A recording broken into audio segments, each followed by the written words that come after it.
Episode 30। ऐसे क्या देख रही हो, टुकुर टुकुर बचाओ मुझे। तो फिर अब देखो इस जीते जी वाले भूत का जलवा। जानता है वो कौन है? आलेख जमीन पर से उठते हुए कहता है। वो कोई मिस वर्ल्ड या मिस यूनिवर्स है जो मुझे पता जोगा? देवांश कुटिल मुस्कान के साथ कहता है। वो वही है जिसे कभी तूने अपनी बहन माना था। आलेख अपनी आंखें छोटी करते हुए कहता है। तुम झूठ बोल रहे हो, ये नहीं हो सकता। वो तो। आलेख की बात बीच में ही काटते हुए देवांश कहता है। मेरी जानू मिल गई है और अगर तुम अपनी सलामती चाहते हो तो मेरी जानू से दूर रहना, वरना इस बार तो सिर्फ शेयर्स गिराए हैं, अगली बार तुम्हें जमीन में गाड़ दूंगा। इतना कहकर देवांश आलेख के कैबिन से बाहर चला जाता। बाहर आकर डैनियल देवांश से कहता है। सर, आपने पहली बार अपने दुश्मन को ऐसे ही छोड़ दिया, कुछ समझ नहीं आया सर। देवांश अपने आंखों पर शेड्स चढ़ाते हुए कहता है। देवांश, हर किसी के समझ में नहीं आता डैनियल। अब देखना है आखिर ये बॉटली वाला सुधर जाएगा। डैनियल कंफ्यूज होते हुए कहती है। ये कैसे होगा सर? देवांश कार में बैठकर कहता है। जल्द पता चल जाएगा। अब अगर तुम्हारे सवाल जवाब खत्म हो गए हो तो ऑफिस चलो। डैनियल कार स्टार्ट करके कार ड्राइव करने लगता है। राठौड़ पैलेस में अनिका एक लंबी नींद के बाद जागकर अपना खुराफाती दिमाग चला रही थी। अनिका बेड से उठते हुए कहती है। आज पैलेस में जानकी बुआ, स्वीटिया आंटी के अलावा बस साची है। आज मैं जानकी बुआ को अच्छा सबक सिखा कर ही रहूंगी। मुझे पिद्दी सी छोकरी कहा था ना, अब ये पिद्दी अपना जलवा दिखाएगी। कुछ देर बाद साची अनिका को देखकर कहती है। भाभी, सोच लीजिए आप आज ही डिस्चार्ज होकर आई है। अनिका अदा से अपने बाल झटकते हुए कहती है। तुम्हारी भाभी आयरन गर्ल है, मेरी टेंशन में लो बस, तुम मेरा ये छोटा सा काम कर दो बस। साची मुस्कुराकर अपना थंब दिखाते हुए कहती है। तो फिर डन भाभी। स्टेला, जो कब से अनिका को घूर कर देख रही थी, वो कहती है। नहीं बेबी, तुम ऐसा नहीं करेगा। अनिका स्टेला के गले में हाथ डालते हुए कहती है। अनिका बेबी ऐसा ही करेगा। थैंक यू क्या तुम भी 60 साल की बूढ़ी दादी की तरह बिहेव कर रही हो? कहीं तुम भूल तो नहीं गई कि तुम बस 23 साल की हो? स्टेला मुंह बनाते हुए कहती है। याद है हमको, पर तुम मत भूलो कि तुमको चोट लगा है। अनिका स्टेला को तिरछी नजरों से देखकर कहती है। अच्छा तो तुम मेरा साथ मत देना, पर आज तो मैं उन दोनों को अच्छा सबक सिखाए बिना रहूंगी नहीं। इतना कहकर अनिका बेड पर रखा कॉस्ट्यूम उठाकर बाथरूम के तरफ चली जाती है। कुछ देर बाद अनिका एक डरावना कॉस्ट्यूम पहने बाथरूम के बाहर आती है। साची पहले ही अपना काम करने के लिए जा चुकी थी। स्टेला अनिका को देखकर कहती है। बेबी, तुम तो सच का स्केलेटन लग रहा है। अगर मास्क भी पहनेगा ना तो तुम सच का जीता जाता भूत लगेगा।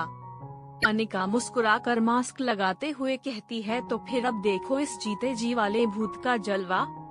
ये कहकर अनिका कमरे से बाहर आ जाती है। उसके पैर में दर्द हो रहा था, पर अनिका भी शैतानी में कुछ कम नहीं थी। शैतानों की नानी थी वो, अपने दर्द से हार मानने वाली थी। साची ने पूरे पैलेस की लाइट बंद करके डिम लाइट शुरू करवा दी थी। साथ ही सारे सर्वेंट्स को सर्वेंट क्वार्टर में भेज दिया था। जानकी अपने कमरे से बाहर आकर नीचे हॉल में आ जाती है, जहां पहले से ही अनिका छुपी हुई थी। डीम लाइट में अनिका का कॉस्ट्यूम चमक कर भयानक लग रहा था, उस पर से डरावना मास्क। अनिका पिलर के पीछे से उछलकर जानकी बुआ के सामने आ जाती है और उन्हें बुरी तरह से डराने लगती है। भूत बनी अनिका को देखकर जानकी जोर से चिल्लाते हुए कहती है। बचाओ बचाओ, पैलेस में भूत आ गया है, बचाओ। लेकिन पैलेस में था भी कोई नहीं जो जानकी की आवाज सुनता। अनिका धीरे धीरे जानकी के तरफ अपने कदम बढ़ाने लगती है। ये देखकर जानकी पीछे जाते हुए बचाओ बचाओ चिल्ला रही थी। अब हाल ये था कि जानकी पूरे हॉल में चिल्लाते हुए भाग रही थी और उनके पीछे अनिका उन्हें डराते हुए रही थी। जानकी कभी सोफे पर तो टेबल पर चढ़कर रही। दूसरे पिलर के पीछे छुपे साची और स्टेला मुंह पर हाथ रखे हंस रहे थे। साची हंसते हुए कहती है। कभी कभी सोचती हूँ भाभी को उनकी मम्मी ने क्या खा के पैदा किया है। स्टेला पिलर से बाहर निकलने लगती है। उसे बाहर निकलता देखकर साची उसका हाथ पकड़कर कहती है, कहाँ जा रही हो तुम। स्टेला अपने कंधे उचकते हुए कहती है, बेबी से पूछने के वास्ते। साची अपने सर पर हाथ मारते हुए कहती है, कोई जरूरत नहीं है, चुपचाप खड़ी रहो यहीं। साची और स्टेला हॉल में देखकर फिर एक बार पेट पकड़कर हंसने लगते हैं। ये नजारा था ही इतना फनी कि किसी को भी हंसी आ जाए। तभी स्वीटी सीढ़ियों से नीचे उतरते हुए कहती है, आंटी क्या कर रही है, आप इतना शोर क्यों कर रही है। पर जैसे ही उसकी नजर हॉल में जाती है, उसकी आंखें डर के कारण बाहर आने को होती है। जानकी भागते हुए स्वीटी को देखते कर कहती है, ऐसे क्या देख रही हो, टुकुर टुकुर बचाओ मुझे इस हड्डी वाले भूत से। स्वीटी ऊपर के तरफ भागते हुए कहती है, अगर बचूंगी तो बचाऊंगी ना। ये कहकर स्वीटी सीधे अपने कमरे में भाग जाती है। जानकी अब भागते भागते थक चुकी थी। वहीं अब अनिका के भी सर और पैर में दर्द होने लगा था। अनिका रुककर कहती है, अब बस अनिका, बुआ जी के साथ तेरी भी अच्छे से बैंड बज गई है। अनिका के इतना कहते ही पूरे हॉल की लाइट्स अचानक स्टार्ट हो जाती है। जानकी का डर के बुरा हाल था। अनिका झुककर गहरी गहरी सांसें लेने लगती है। तभी उसके कान में किसी की सख्त आवाज पड़ती है। एपिसोड 31। जानकी ने उठाया अनिका पर हाथ। ये डेविल तो बहुत चालू है, देखो कैसे मुझे अपने बातों के जला में फंसा कर। अनिका के इतना कहते ही पूरे हॉल की लाइट्स अचानक स्टार्ट हो जाती है। जानकी का डर के मारे बुरा हाल था। अनिका झुककर गहरी गहरी सांसें लेने लगती है। तभी उसके कान में किसी की सख्त आवाज पड़ती है, थक गई हो जानू या दर्द हो रहा है। ये आवाज सुनते ही अनिका की सांसें अटक सी जाती है। वहीं पिलर के पीछे छुपे साची और स्टेला दरवाजे पर देवांश और डेनी को देखकर डर जाती है। साची स्टेला को देखते हुए कहती है, भागो स्टेला, इससे पहले कि भाई हमें देख ले, निकलो यहाँ से। स्टेला डरते हुए कहती है, तुम तो बच जाएगा पर हमारा कुछ नहीं होगी। सर हमको बता कर गया था कर बेबी कोई शरारत ना करें, पर अब तो कल सुबह हमारा अच्छा क्लास लगेगा। साची भागते हुए कहती है, हाँ तो कल लगेगी ना, कल का कल देख लेना, फिलहाल अभी तो बचो तुम।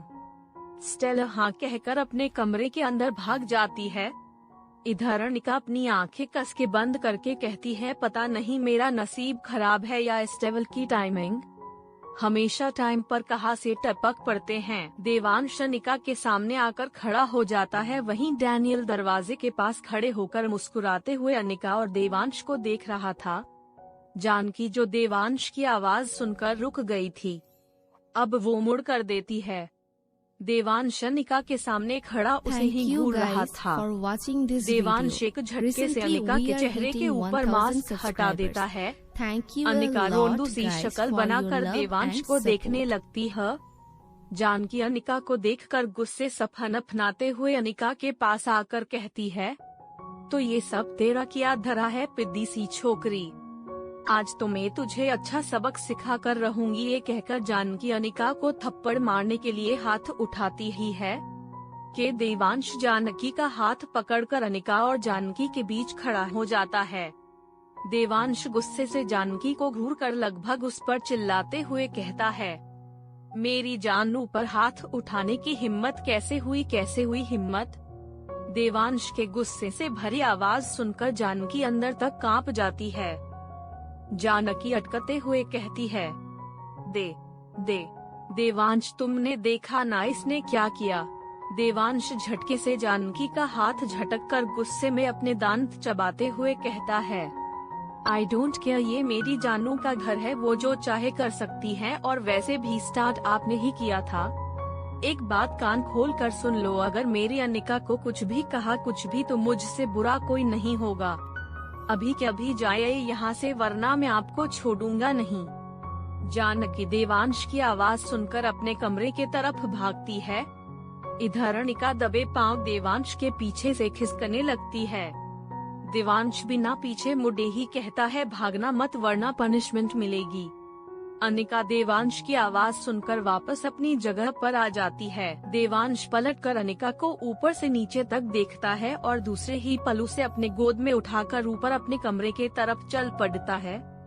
देवांश अनिका को कमरे के अंदर लेकर आता है और उसे नीचे उतार देता है। अनिका की डर के कारण हालत खराब थी। अनिका धीरे से अपना सर झुकाकर बड़े मासूमियत से कहती है, सॉरी देव। देवांश अनिका को ऊपर से नीचे तक देखते हुए कहता है, go and change this stupid costume first. Devansh के इतना कहते ही अनिका 100 के स्पीड से अपने कपड़े लेकर चेंजिंग रूम के अंदर भागती है। थोड़ी देर बाद अनिका अपने अनिका वाले अवतार में आकर सोफे पर बैठे देवांश के सामने आकर खड़ी हो जाती है। देवांश बिना एक पल गवाए अनिका का हाथ पकड़कर उसे अपने लैंप पर बिठा देता है। अनिका ने अपना सर किसी शैतान बच्चे की तरह झुकाया हुआ था। देवांश अनिका के चिन को पकड़कर उसका चेहरा ऊपर उठाते हुए कहता है, तुमने खाना खाया? अनिका मासूमियत से ना में अपना सर हिलाती है। देवांश एक नजर अनिका को देखकर टेलीकॉम से किसी को कॉल करता है। अनिका देवांश के कॉलर को धीरे से खींचते हुए प्यारी सी आवाज में कहती है, आप नाराज हो मुझसे? देवांश अनिका के कमर पर अपने हाथ रखते हूँ कहता है, नहीं तो मैं अपनी छोटी शैतान गिलहरी से भला कैसे नाराज रह सकता हूँ? देवांश की बात सुनकर अनिका खुशी से कहती है, सच्ची में ना? देवांश हाँ में अपना सर हिलाकर कहता है। देवांश राठौड़ कभी झूठ नहीं बोलता जानो, पर तुम्हें कुछ पे करना होगा। अनिका देवांश को देखते हुए सवालिया नजरों से देखते हुए कहती है, क्या करना होगा? देवांश मुस्कुराते हुए अपने होठों पर उंगली रखकर कहता है, किस मी राइट नाउ। अनिका हैरानी से अपनी आंखें बड़ी बड़ी करके देवांश को देखते हुए हैरानी से कहती है, क्या करना होगा? देवांश अनिका के बाल कान के पीछे करते हुए कहता है, जो तुमने सुना वही कहा, अब जल्दी करो वरना। इतना कहकर देवांश अपनी बात अधूरी छोड़ देता है। अनिका अपना सलेवा गटकते हुए मासूमियत से कहती है, पर मुझे किस करना नहीं आता।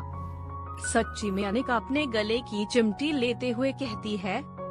देवांश को अनिका की मासूमियत पर प्यार आने लगता है। देवांश अनिका के गाल पर हाथ रखकर प्यार से कहता है, मुझे कोई एक्सक्यूज नहीं चाहिए, जैसे आता है वैसे करो। ये कहकर देवांश अपनी आंखें बंद कर लेता है। अनिका मन ही मन कहती है, ये डेविल तो बहुत चालू है, देखो कैसे मुझे अपने बातों के जला में फंसाकर अपना काम करवा रहे हैं। इतना कहकर अनिका अजीब तरह से मुंह बनाने लगती है। एपिसोड 32। देवी लड़का मुझे ऐसे क्यों देख रहा है जैसे मुझे अभी कच्चा चबा जाएगा। आलेख देवांश का दोस्त या खुशमन? अनिका मन ही मन कहती है, डेविल तो बहुत चालू है, देखो कैसे मुझे अपने बातों के जला में फंसाकर अपना काम करवा रहे हैं। इतना कहकर अनिका अजीब तरह से मुंह बनाने लगती है। देवांश हाले से मुस्कान के साथ अनिका के कमर को जकड़ते हुए कहता है, जल्दी करो। अनिका अपनी आंखें बंद करके देवांश के होठों पर होठ रखकर जैसे ही अलग होने को होती है, देवांश अनिका के गर्दन को पकड़कर उसके को डीप कर देता है। अनिका अपने हाथ देवांश के सीने पर रखकर उसके कुंह को कसके अपने मुट्ठी में भर लेती है। देवांश अनिका के होठों को बारी बारी सक किए जा रहा था, साथ ही वो ये भी ध्यान रख रहा था कि अनिका के चोट पर दर्द ना हो। ऐसे 10 मिनट तक देवांश अनिका को किस करके छोड़ देता है। अनिका गहरी गहरी सांसें ले रही थी। वो देवांश के आंखों में देखते हुए थोड़ा गुस्से में कहती है, आप ना सच में बहुत गंदे हो। देवांश अनिका के सर से अपना सर जोड़कर कहता, सच में। अनिका देवांश से अलग होकर छोटे बच्चे की तरह अपने मुंह का पाउट बनाते हुए कहती है, साथ में थोड़े से अच्छे भी हो। अनिका की बात सुनकर देवांश के होठों पर छोटी सी मुस्कान आ जाती है। तभी कोई कमरे के डोर नॉक करता है। देवांश टेबल पर रखा एक रिमोट उठाकर बटन प्रेस करता है, जिससे डोर ऑटोमेटिक ओपन हो जाता है। एक सर्वेंट अपना सर झुकाए हाथ में खाने की ट्रे लिए कमरे के अंदर आती है और ट्रे सामने के टेबल पर रखकर कमरे से बाहर चली जाती है। अनिका देवांश के गोद से उठकर सोफे पर बैठते हुए कहती है, सच में मुझे बहुत भूख लगी थी। ये कहकर अनिका ट्रे से प्लेट उठाकर खिचड़ी खाने लगती है। देवांश अनिका को देखते हुए कहता है, मुझे लगा तुम खिचड़ी देखकर खाने में नखरे करोगी और मुझे तुम्हें खिलाना होगा, पर तुम तो ये सादी खिचड़ी मजे से खा रही हो। अनिका खिचड़ी का एक बाइट खाते हुए कहती है, कभी कभी ना इंसान को खाने के लिए ये फीकी खिचड़ी भी नहीं मिलती। ये कहकर अनिका की आंखें नम हो जाती है और वो कहीं खो सी जाती है। एक लड़की जिसकी उम्र लगभग 9 से 10 साल की होगी, जेल के अंदर बैठी घुटने के अंदर अपना मुंह छुपाए सिसक रही थी। उसके छोटे से शरीर पर बेल्ट से मारने की चोटें थी। तभी एक फीमेल कांस्टेबल उस लड़की को खाने की प्लेट देते हुए कहती है, ये ले खा ले। लड़की रोते हुए अपने घुटने से चेहरा हटाकर देती है। उस प्लेट में सूखी रोटी और प्याज था। कांस्टेबल लड़की को देखकर ताना मारते हुए कहती है, देख क्या रही है ऐसे टुकुर टुकुर, तुझे क्या लगा 36 भोग मिलेगा, चुपचाप खा ले। लड़की फिर अपना सर घुटने के अंदर सर छुपा कर रोने लगती है। देवांश अनिका के सामने अपना हाथ हिलाते हुए कहता है, कहाँ खो गई जानू। अनिका अपने सेंसेस में वापस आते हुए कहती है, कहीं नहीं। इतना कहकर अनिका चुपचाप खाना खाने लगती है। इधर एक बड़े से विला में आलेख बोटलीवाला अपने कमरे के अंदर खड़ा एक तस्वीर को निहार रहा था। उसमें एक लड़का और एक छोटी सी लड़की थी। फोटो में लड़का लड़की के गाल खींच रहा था और लड़की खुशी से मुस्कुरा रही थी। लड़के की उम्र कम से कम 12 से 13 साल थी, वहीं लड़की की उम्र लगभग 5 से 6 साल की होगी। आलेख फोटो को देखकर कहता है, अगर तुम सच में वापस आ गई हो तो शायद मैं देवांश को सबके लिए माफ कर दूंगा बेबी गर्ल। तुम्हारा ब्रो तुमसे मिलने आ रहा है। इतना कहकर आलेख तूफान की तरह अपन कमरे से बाहर निकल जाता है।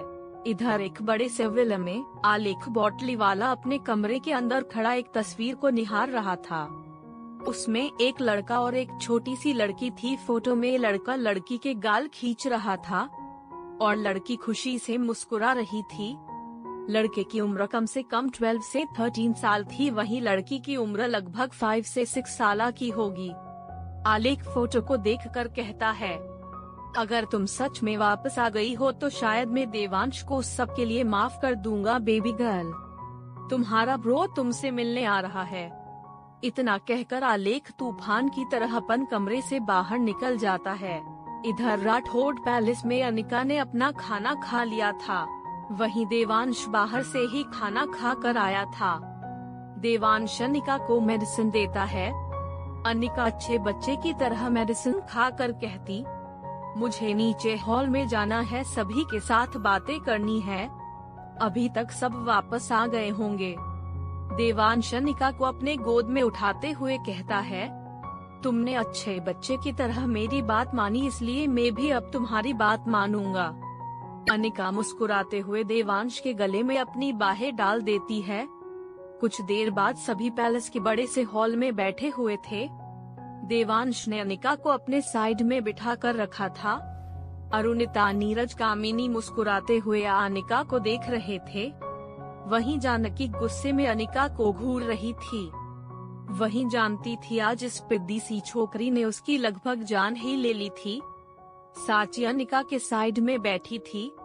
अनिका साची के साइड में झुककर उसके कान में कहती है, मजा आया डंडा। साची मुस्कुराते हुए कहती है, बहुत। अनिका की बात सुन देवांश अपने फोन में देखकर तिरछा मुस्कुराने लगता है। तभी पैलेस के हॉल के अंदर आलेख आता है। आलेख इस वक्त बेहद हैंडसम लग रहा था।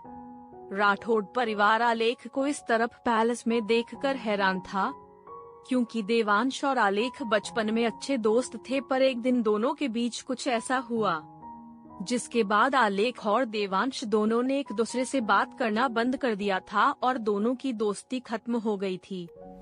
नीरज हैरानी से आलेख को देखकर खड़े होते हुए कहता है, आलेख बेटा तुम यहाँ। आलेख नीरज की बात का कोई जवाब नहीं देता। उसकी नजरें तो बस देवांश के साइड में बैठी अनिका पर टिकी हुई थी। आलेख सीधे जाकर अनिका के सामने खड़ा हो जाता है। ऐसे अपने सामने एक अनजान लड़के को देखकर अनिका देवांश के बाजू को कसके पकड़कर धीरे से उसके कान में कहती है, देव ये मुझे ऐसे क्यों देख रहा है जैसे मुझे अभी कच्चा चबा जाएगा। एपिसोड 33 बेबी गर्ल तुम्हें क्या हुआ है, चलो तुम्हारे BF से बात करते हैं। ऐसे अपने सामने एक अनजान लड़के को देखकर अनिका देवांश के बाजू को कसके पकड़कर धीरे से उसके कान में कहती है, देव ये मुझे ऐसे क्यों देख रहा है जैसे मुझे अभी कच्चा चबा जाएगा। देवांश अनिका के तरफ देखकर प्यार से कहता है, मैं हूँ ना तो कोई तुम्हें कुछ नहीं कर पाएगा, कुछ भी नहीं। आलेख अपने घुटनों के बल बैठकर अनिका का एक हाथ अपने हाथ में लेते हुए कहता है, बेबी गर्ल तुम्हें क्या हुआ है, तुम्हें याद हूँ मैं। आलेख की बात सुनकर सब हैरानी से आलेख और अनिका को देखने लगते हैं। वहीं अनिका की आंखें हैरानी से बड़ी बड़ी हो जाती है। अनिका आलेख से अपना हाथ छुड़वा कर कहती है, मैं कोई बेबी गर्ल नहीं हूँ, आई एम अनिका। और आप कौन है? आलेख हैरानी से अनिका को देखते हुए कहता है, हाँ तुम्हारा नाम अनिका है, पर उसके साथ ही तुम मेरी बेबी गर्ल हो। देखो वही cute cute blue eyes, cute सा फेस, तुम तो जरा भी नहीं बदली। अनिका सोफे से खड़े होते हुए कहती है, ये आप क्या कह रहे हैं, मैं अनिका हूँ और मैं आपको नहीं जानती। ये कहकर अनिका स्टेला के पास जाते हुए कहती है, देखो ना स्टेला तुम बताओ, मैं इनकी बेबी गर्ल नहीं हूँ, मैं तो बस तुम्हारी अनिका बेबी हूँ, चलो बताओ इनको। आलेख खड़ा होकर देवांश के तरफ देखकर खड़े होते हुए कहता है, Aalekh come to my study room, बात करनी है कुछ। आलेख बिना किसी सवाल जवाब के देवांश के साथ चला जाता है। डैनियल अपना सर खुजाते हुए कहता है, सर ने तो बिल्कुल सही कहा था, आखिर ये सब हो क्या रहा है, इतने साल से जिस दोस्त के साथ बात नहीं की आज अचानक घर पर। कामिनी नीरज को देखते हुए कहती है, आज ये हो क्या रहा है बेटा। आलेख जिसने किसी कारण से देवांश से बात तक नहीं की, यहाँ तक उससे दुश्मनी कर बैठा और आज अचानक उसकी बीवी को आकर बेबी गर्ल कह रहा है। नीरज खड़े होते हुए कहता है, समझ में तो मुझे भी कुछ नहीं आ रहा है मॉम, आपको पता है अनिका को शादी में कपूरविल से यहाँ लाने के लिए देवांश ने ही कहा था। साफ साफ कहूँ तो शर्त रखी थी। मुझे तो पता भी नहीं था कि आनंद के दोस्त की बेटी उनके घर आई है। कामिनी सोफे से उठते हुए कहती है, पता नहीं देवांश में मन में आखिर चल क्या रहा है, इस लड़के ने तो सच में हमारा दिमाग खराब कर रखा है, हम आज बहुत थक गए हैं। ये कहकर कामिनी अपने कमरे के तरफ चली जाती है। नीरज और अरुणिता भी अपने कमरे के अंदर चले जाते हैं। स्वीटी और जानकी अनिका को घूर के देखते देखते अपने अपने कमरे में चले जाते हैं। स्टडी रूम में देवांश आराम से सोफे पर बैठा हुआ था, वहीं आलेख फ्रस्ट्रेशन में अपने बाल खींचकर इधर उधर घूम रहा था। देवांश आलेख के तरफ देखते हुए कहता है, अब तुम्हारा खुद के बाल खींचना हो गया हो तो बैठकर बात कर ले। आलेख देवांश के तरफ उंगली पॉइंट करके कहता है, साले तूने ऐसा क्या किया कि वो मुझे भूल गई। वो ऐसे कैसे मुझे भूल सकती है, मुझे अभी भी याद है वो कितनी होशियार थी, उसकी मेमोरी बहुत तेज थी। वो ऐसे कैसे अपने भाई को नहीं भूल सकती है, जरूर तुमने ही कुछ किया होगा। आलेख देवांश को ब्लेम करते हुए कहता है।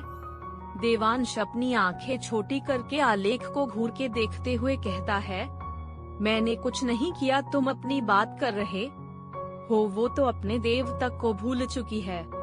आलेख हैरान होते हुए कहता है, व्हाट, लेकिन ये कैसे पॉसिबल है। देवांश सामने की तरफ झुककर कहता है, यहाँ से जाने के बाद जरूर कुछ हुआ था, कुछ ऐसा जिसके वजह से वो अपनी 7 साल तक की यादें भूल चुकी है। आलेख देवांश को देखते हुए कहता है, वो तुझे मिली कहाँ और उसके सर पर चोट क्यों लगी थी। देवांश गहरी सांस लेकर खड़े होते हुए कहता है, अब सवाल जवाब खत्म करो, बाहर वो गिलहरी बनके इधर उधर फुदक रही होगी। ये कहकर देवांश स्टडी रूम से बाहर जाने को होता है, तभी आलेख देवांश को रोकते हुए कहता है, जो भी हुआ था गलत हुआ था, पर अब जब मेरी बेबी गर्ल वापस आ गई है इसलिए मैं भी तेरे साथ अपने सारे गीले शिकवे मिटाना चाहता हूँ। बोल करेगा सुलह। देवांश दरवाजा खोलते हुए कहता है, मेरी तरफ से कोई गीला कभी शिकवा था ही नहीं, सब तेरी तरफ से था। अब चल मिल ले उससे। इतना कहकर देवांश नीचे जाने लगता है। आलेख मुस्कुराते हुए देवांश के पीछे जाने लगता है। नीचे हॉल में अनिका ने अपना चोट लगा पैर स्टेला के लैंप पर रखा हुआ था। वहीं स्टेला अनिका के पैर पर जेल लगा रही थी। अनिका स्टेला को घूरते हुए कहती है, क्या कर रही हो स्टेला, ज्यादा जेल लगाओ ना, ताकि मैं जल्दी से ठीक हो जाऊं और पूरे घर में उछल कूद कर सकूं। स्टेला जेल लगाते हुए रुककर अनिक को घूर के देखते हुए कहती है, 0.5 अनिका बेबी, कोई ऐसी दीवार या चोट है जो तुम्हें शैतानी करने से रोक हो? अभी कुछ देर पहले वो स्केलेटन वाला कॉस्ट्यूम पहनकर तुम पूरा पैलेस में भाग रहा था। अनिका अपने सर पर अपना ही हाथ दे मारते हुए कहती है, अरे मेरी माँ। प्लाजा, तुम हिंदी की क्लासेस लो या तो फिर हिंदी बोलना छोड़ दो। क्यों हिंदी की माँ बहने करने पर तुली हो तुम? स्टेला नाराज होते हुए कहती है, तो फिर तुम काय को हमको अच्छा हिंदी नहीं सिखाया? अनिका अपना फोन दिखाते हुए कहती है, चलो तुम्हारे बीएफ से बात करते हैं। ये कहकर अनिका जल्दी से खड़ी होती है और डायल करके कॉल करने लगती है।